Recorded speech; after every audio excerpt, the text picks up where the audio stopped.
to Sons of Bitches. What we are doing today, my name is Michael Dupay, and I will be pitching this episode. Alright, the elements I received follow thus. Theme, immortality. Genre, satire. Character, Jacob the Rock. He's hard-headed, but pulls the entire family together. Plot shred, a main character wants to move far, far away. Place, home. It's a brick house that has a very particular scent. Cue theme!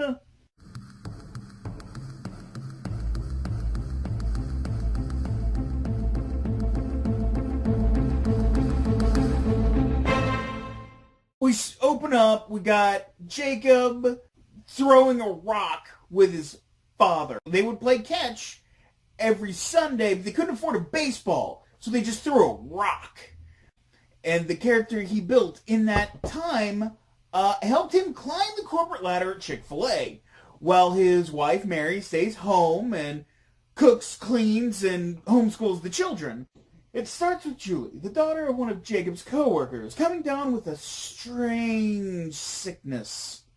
And in her fevers, she starts speaking tongues, but it is a strange, demonic language. Guttural equations of depravity. They get a well-known preacher, knowledgeable in the occult and other bedevilments. He sees her state and knows immediately that they are dealing with math.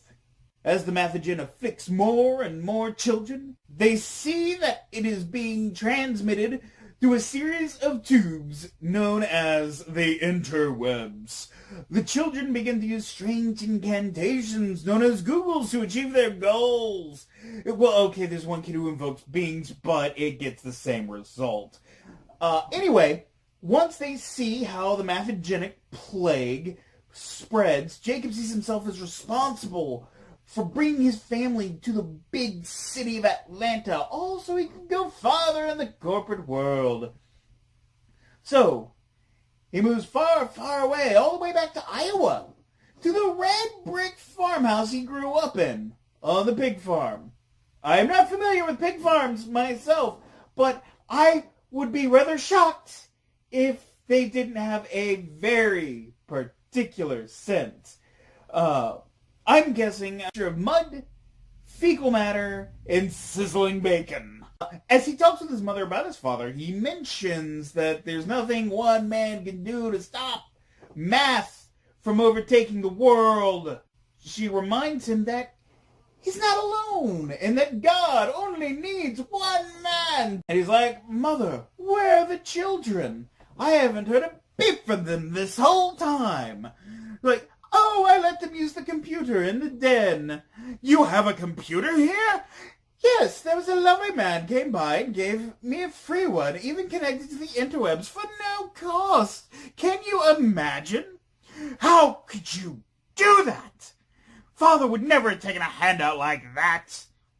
Jacob runs back to find his children in front of the computer on Khan Academy, learning trigonometry. He dashes forward. He cuts the modem cable, but it's too late. Sally and Jeremiah look to him and say, X equals negative B plus or minus the square root of B squared minus 4AC all over 2A. Now, with his children's afterlives at stake, he sees on the mantle the very rock he threw back and forth with his father all those years ago. He picks it up and makes his way to the ivory tower. Yes, he will be storming a very literal ivory tower full of elites. Purges the Tower of Unbelievers, goes about setting the world to right using traveling Bibles. Yeah, they're selling the Bibles rather than giving them out because no handouts. This I present to you as the 7 Deadly Signs. A quick rundown of all the elements I just picked for Nick. We've got grass is always greener on the other side for the theme. For the genre, urban fantasy. Item, a pipette, because I have no idea how he's going to work that in. Character, Angelica, the charming rogue who can't leave well enough alone. Plot shred, town hall is blown up. And a place, a fast food kitchen. No one wants to be there, but they have nowhere else to go. Alright, that's what I got. And clever outro!